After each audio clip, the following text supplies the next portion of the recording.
പ്രണയനിലാക്കിരാതിൽ പാതി തുടർന്നതാരാണ്. ഹലോ. അപ്പോൾ നമ്മൾ ഇന്ന് സൗത്ത് ഈസ്റ്റ് ഫുഡ് ഫെസ്റ്റിവൽ നടക്കുന്നുണ്ട് ഹാമിൽട്ടണിൽ. അപ്പോൾ നമ്മൾ അത് കാണാൻ പോവാണേ. അപ്പോൾ കുറേ ഫുഡ് ഐറ്റംസും ഈ ഏഷ്യൻ ഫുഡൊക്കെ ഉണ്ടെന്നാണ് പറയുന്നത്. അപ്പോൾ നമുക്ക് എന്തായാലും അവിടം വരെ പോയി നോക്കാം.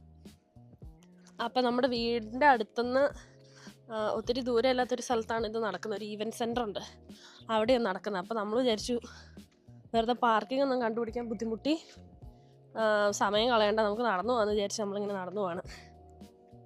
മഗ്നോളിയ ഇന്ന് നല്ലൊരു ദിവസമാണ്, നല്ല ക്ലൈമറ്റ് ഒക്കെയാണ്, നല്ല അത്യാവശ്യം വെയിലും കാര്യങ്ങളൊക്കെ ഉണ്ട്. മഗ്നോളിയയോ? അതുകൊണ്ട് തുണി വിരിച്ചിട്ടോ. അതെ, അതുകൊണ്ട് വീട്ടിൽ ആ നിൽക്കുന്ന പൂവാണ് മഗ്നോളിയ. ആ നിൽക്കുന്നുണ്ടോ? അവിടെ മുഴുവനും ട്രാഫിക് ആയിരിക്കും. അപ്പൊ നമ്മൾ ഇവിടെ തൊട്ട് തന്നെ നടക്കുവാണെങ്കിൽ കുറച്ചും കൂടെ വീടിന് അടുത്തായതുകൊണ്ട് ആ കാണുന്നില്ലേ, അതാണ് മഗ്നോളിയ. അയ്യ അവരുടെ ആ പൂവല്ലേ. ഈ കാണുന്ന വീടുണ്ടല്ലോ, ഹാമിൽട്ടണിൽ തന്നെ ഏറ്റവും പഴയ വീടെന്നാ പറയുന്നത്. ഒരു ഡോക്ടറിന്റെ വീടായിരുന്നു ഇത്. 1872 അവരിവിടെ വന്ന് താമസം തുടങ്ങി. പക്ഷെ അത് കഴിഞ്ഞ് വീട് ഒത്തിരി റെനോവേറ്റ് ഒക്കെ ചെയ്ത് ഇപ്പോഴും ഇങ്ങനെ നിലനിർത്തുന്നുണ്ട്. എനിക്ക് തോന്നുന്നില്ല ഇത് എന്താണ് ഇങ്ങനെ തന്നെ ആയിരുന്നിരിക്കാന്ന് തോന്നുന്നു. സ്റ്റാർട്ടിങ്ങിൽ തന്നെ ഇങ്ങനെ ആയിരുന്നിരിക്കില്ല, അറിയത്തില്ല. അവര് റെനോവേറ്റ് ചെയ്ത് വെച്ചതാണ്. ഇത് തന്നെയായിരുന്നു വീട്, അങ്ങനെയൊക്കെ അവിടെ എഴുതി വെച്ചിട്ടുണ്ട്. അതായത് ന്യൂസിലാൻഡിലല്ല, ഹാമിൽട്ടണിൽ പഴയ ഒരു വീട്. ഫസ്റ്റ് വീടുകളിലൊക്കെ കുടിയേറ്റക്കാരിൽ ആദ്യത്തെ കുടിയേറ്റക്കാരവരൊക്കെ യൂറോപ്യൻ ഡോക്ടർ ആയിരുന്നു. ആണോ? ഡോക്ടർ ആയിരുന്നോ പുള്ളി? ഈ ബെയിൽ എന്ന് പറഞ്ഞ പുള്ളിയുടെ പേര് തന്നെയാണ് ഈ സ്ട്രീറ്റിന്റെ പേരും. അല്ല, ഇത് ഗ്രേ സ്ട്രീറ്റാ. അതല്ലേ ബെയിൽ സ്ട്രീറ്റ്? ഓ, അത് അങ്ങോട്ട് പള്ളിയുടെ അങ്ങോട്ട് വന്ന. അങ്ങോട്ടൊരു സ്ട്രീറ്റും ഉണ്ട്. ഞാന് ന്യൂസിലൻഡില് 2020 വന്ന. അപ്പം വന്നു കഴിഞ്ഞിട്ട് എൻ്റെ ജീവിതത്തിൽ ആദ്യമായിട്ടുള്ള ജോലി ഞാൻ ചെയ്തത് ഇവിടെ ഒരു റെസ്റ്റ് ഹോമിലാണ്. അതായത് ഈ വയസ്സായ ആൾക്കാരെല്ലാം, അത് പൊതുവെ ഇവിടെ വരുന്ന, ഇവിടെ നിന്നല്ല, ഇങ്ങനെ യൂറോപ്യൻ കൺട്രീസിൽ വരുന്ന എല്ലാരും തന്നെ ഇതല്ലാട്ടോ ജോലി അത് കഴിഞ്ഞിട്ടുള്ള വിൽസൺ കാർലൈൽ ഇതേപോലെയുള്ള റെസ്റ്റ് ഹോമുകളായിരിക്കും. ഞാനൊരു കെയർ ഗിവർ ആയിട്ടായിരുന്നു വർക്ക് ചെയ്തത്. അപ്പൊ അവിടുത്തെ അപ്പാപ്പനായിരിക്കും കാണിക്കുന്നത്. Good morning. ഇതാണ് അപ്പൊ ആ സ്ഥലം. ഇതായിരുന്നു എൻ്റെ പഴയ ജോലി സ്ഥലം. ഞാൻ ഇവിടെ 2.5 വർഷം ജോലി ചെയ്തു. ഇവിടുത്തെ ആളുകൾ കണ്ടില്ല, നമ്മുടെ ആളുകളാണെങ്കിൽ ഇപ്പം മൈൻഡ് ആക്കില്ല, അല്ലെങ്കിൽ വീഡിയോ എടുക്കുന്ന അവർ സമ്മതിക്കില്ല, അവർക്ക് ഇഷ്ടപ്പെടില്ല. വീഡിയോ എടുക്കുന്ന പുള്ളി കണ്ടു, അതുകൊണ്ടായിരിക്കും അവര് പൊതുവെ ഇച്ചിരി പൊതുവെ ഇവിടുത്തെ ആളുകൾ കുറച്ച് എന്താ പറയുന്നത്, അങ്ങോട്ടും ഇങ്ങോട്ടും ഭയങ്കര ഇതൊക്കെ ഉള്ളതാണ്. നമുക്ക് എന്താ പറയുന്നത്, അതിനെന്താ പറയാ, ഭയങ്കര വെൽക്കമിങ് ആണ്, ഫ്രണ്ട്ലിയാണ് ഭയങ്കരമായിട്ട്. പൊതുവെ എല്ലാരും അല്ല, ഇവിടെ കുറെ ടീമും ഉണ്ട്, അതൊക്കെ പറയാം. ഇവിടെ ഇപ്പൊ ഫുഡ് ഫെസ്റ്റ് മാത്രമല്ല, കൾച്ചറൽ പ്രോഗ്രാംസ്, ഇവരുടെ നാട്ടിലെ കൾച്ചറൽ പ്രോഗ്രാംസ് എല്ലാം ഉണ്ടെന്നാണ് പറയുന്നത്. അപ്പൊ നമുക്ക് എന്തായാലും ചെല്ലും പറയാം എന്തൊക്കെയുണ്ടെന്ന്. എത്തിയപ്പോഴത്തേനും കുറെ ആളുകൾ, അത്യാവശ്യം ആളുകൾ എത്തി.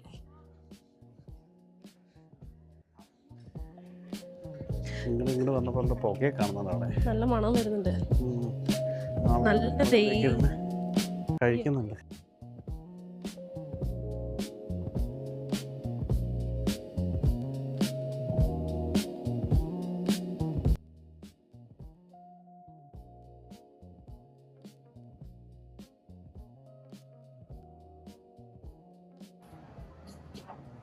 അങ്ങനെ മാംഗോ സ്റ്റിക്കി റൈസിലേക്ക് നമ്മൾ എത്തിക്കൊണ്ടിരിക്കുകയാണ്. 10-15 മിനിറ്റായി കാണല്ലേ നമ്മൾ അനക്കമില്ല.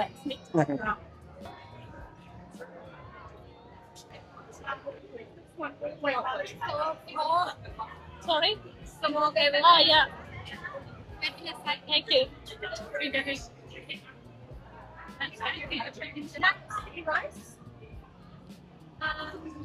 മാംഗോ സ്റ്റിക്കി റൈസ് തീരാറായി, ഒരു മാങ്ങ ഇങ്ങനെ ബാക്കിയുള്ളൂ. ആണോ? ലാസ്റ്റ് പച്ച കളറുള്ള റൈസായി. രണ്ടെണ്ണാണോ? ഒരെണ്ണം പറഞ്ഞോളൂ, ഓണത്തിനുള്ള പൈസ എടുത്തോളൂ. 2 തന്നെ തന്നോട്ടെ. ഉണ്ട തരും, നമ്മുടെ അമ്മയുടെ മക്കളാണല്ലോ.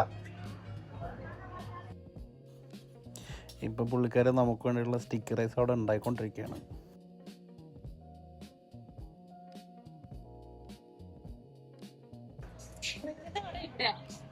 ഡ്രിങ്കിന്റെയാ?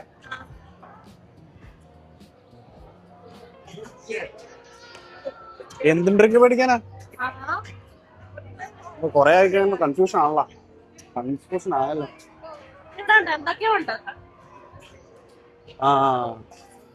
ആ അതില് ആ കളർ മറ്റേ പർപ്പിൾ കളറുള്ള ആ ഡ്രിങ്ക് എല്ലായിടത്തും ഉടുക്കത്തെ ക്യൂ, അതാണ് ഏറ്റവും വലിയ പ്രശ്നം. ആ അതാ പർപ്പിൾ കളർ ഡ്രിങ്കിന്റെ മാർക്കറ്റ് അത്.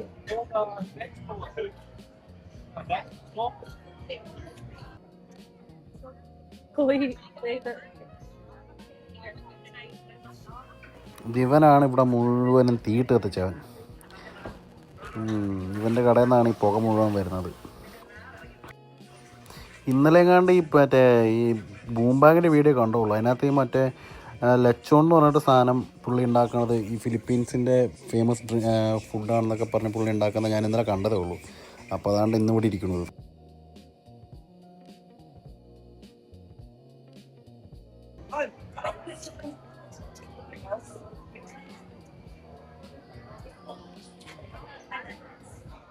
നമ്മക്ക് എല്ലാവർക്കും ഒരു ബാർബിക്യൂന്റെ മണമായിരിക്കുമല്ലോ കുറച്ച് ബാർബിക്യൂ.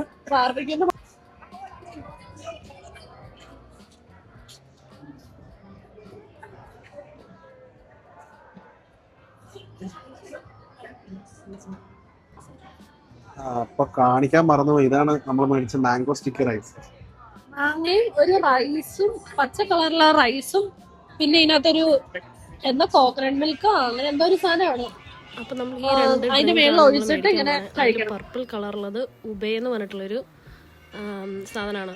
ഉബേ എന്ന് പറഞ്ഞാൽ ഫിലിപ്പീൻസിൽ ഈ ചേന പോലത്തെ ഒരു സാധനം, അത് കിഴങ്ങ് വർഗത്തിൽപ്പെട്ട ഒരു പർപ്പിൾ കളറുള്ള സാധനമാണ്.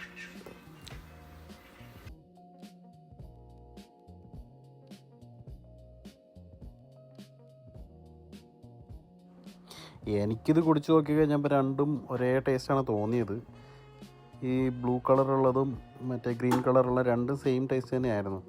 പക്ഷെ നല്ലതായിരുന്നു, ടേസ്റ്റ് ഉണ്ട്.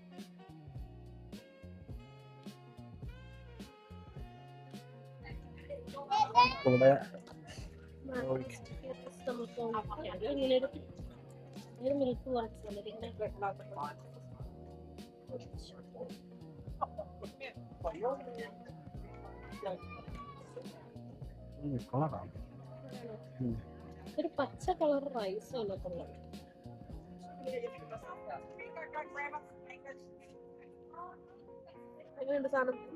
സൂപ്പറാ. ഇതിനകത്ത് ഈ പച്ച കളർ എങ്ങനെ വന്നിട്ടുള്ളതെന്ന് അറിയത്തില്ല, പക്ഷെ ജാസ്മിൻ റൈസ് ആണ്.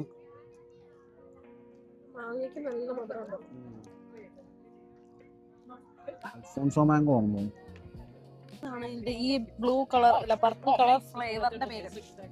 ആ സാധനം പർപ്പിൾ കളറിലെ യാമാണ്. യാം എന്ന് പറഞ്ഞാൽ ചേന പോലത്തെ ഒരു കിഴങ്ങ് വർഗ്ഗത്തിൽപ്പെട്ട ഒരു സാധനം ഉണ്ടാക്കുന്ന ഒരു ഫ്ലേവർ ആണിത്. ഇതിന്റെ തന്നെ ഒത്തിരി കേക്കും ഡിസേർട്ട്സ് ഒക്കെ ഉണ്ട്. കുറെ സാധനങ്ങൾ ആൾക്കാർ ഇങ്ങനെ മേടിച്ചോണ്ട് പോകുന്നുണ്ട്.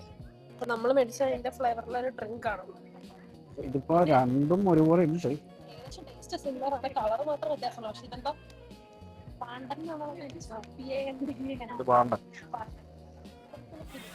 ഇത് ഫിലിപ്പീൻസിലാണെന്ന് തോന്നുന്നു. ഏതൊരു നാട്ടിലെ അവിടുത്തെ ട്രൈബൽ ഡാൻസും അങ്ങനെ കണ്ടാണ്. അവരുടെ ഡ്രസ്സിങ് കാര്യങ്ങളൊക്കെ കണ്ടിട്ട് അവർ ലാംഗ്വേജ് നമുക്ക് അവരെന്തോ ഇൻട്രൊഡക്ഷൻ പോലെ ഫസ്റ്റ് പറഞ്ഞിരുന്നു, പക്ഷെ നമുക്ക് മനസ്സിലായില്ല എന്താ പറഞ്ഞതെന്ന്.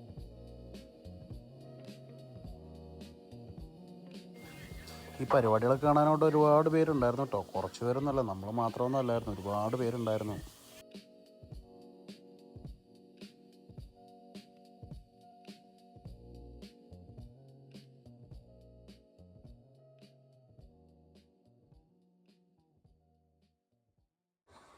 ഇവൻ ആരാ എന്താണെന്നൊന്നും മനസ്സിലായില്ല, പക്ഷേ ഇവനോട് ഒടുക്കത്തെ ഫാൻസ് ആയിരുന്നു. ഇനി വല്ല ടിക്ടോക്ക് സ്റ്റാറോ എന്തെങ്കിലും ആണെന്ന് അറിയത്തില്ല. ഇവിടെ കണ്ടിട്ടൊരു ഏഷ്യൻ ലുക്ക് ഉണ്ട്. ഇവൻ ഭയങ്കര ഫാൻസ് ആയിരുന്നു. ഇവിടെ വരുമ്പോഴത്തേനും ഒരുപാട് കയ്യടിയും കാര്യങ്ങളൊക്കെ ആയിട്ട് ഭയങ്കര സെറ്റപ്പായിരുന്നു.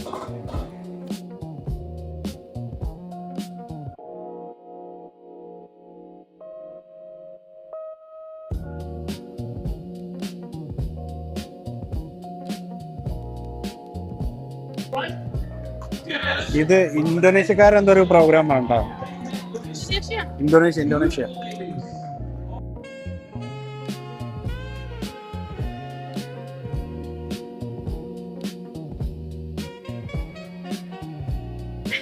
എന്താ പറയാനുള്ളത് കേട്ടാ? നമ്മളിപ്പോ എവിടെ പോയാലും വൻ ക്യൂ ആണ്, ഒരു രക്ഷയില്ല, എല്ലായിടത്തും വൻ ക്യൂ ആണ്. ക്യൂ ഇല്ലാന്ന് വിചാരിച്ചിട്ട് പോയി നടുക്ക് കയറി നിന്നു. പിന്നെ മനസ്സിലായ സൈഡിൽ നിൽക്കുന്ന ഒരു പിന്നെ വലിയ ഇവിടെ ആനേനെ പ്രതീക്ഷിച്ചിട്ടുണ്ടായിരുന്നു. ആനയുടെ ഇവരെ ആടിനകത്ത് ആനയൊക്കെ ഉണ്ടായിരുന്നു. ഇനിയിപ്പോ ഇന്ന് മാത്രമാണോ ആനേനെ പ്രോഗ്രാം? ഇന്ന് മാത്രമല്ലേ ഉള്ളൂ. മാത്രമേ ഉള്ളൂ. അപ്പൊ ആനേനെ കണ്ടില്ല, ആനേനെ കാണുന്ന വിചാരിച്ചു. അങ്ങനെ കൊള്ളാം. ഫുഡ് എക്സ്പ്ലോർ ചെയ്യാന്നുള്ളതാണ് മെയിൻ ആയിട്ടുള്ളത്. കോടമഞ്ഞിൽ ഓഹോയ്, താഴ്വരയിൽ ഓഹോയ്, ചക്കടമ്പ് പൂക്കുമ്പോൾ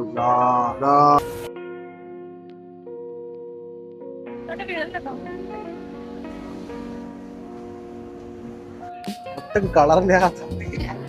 7 സ്റ്റിക്ക് ഉണ്ടോ എണ്ണ നോക്കിയോ? ഇത് 7 സ്റ്റിക്കിന് $20 കേട്ടോ.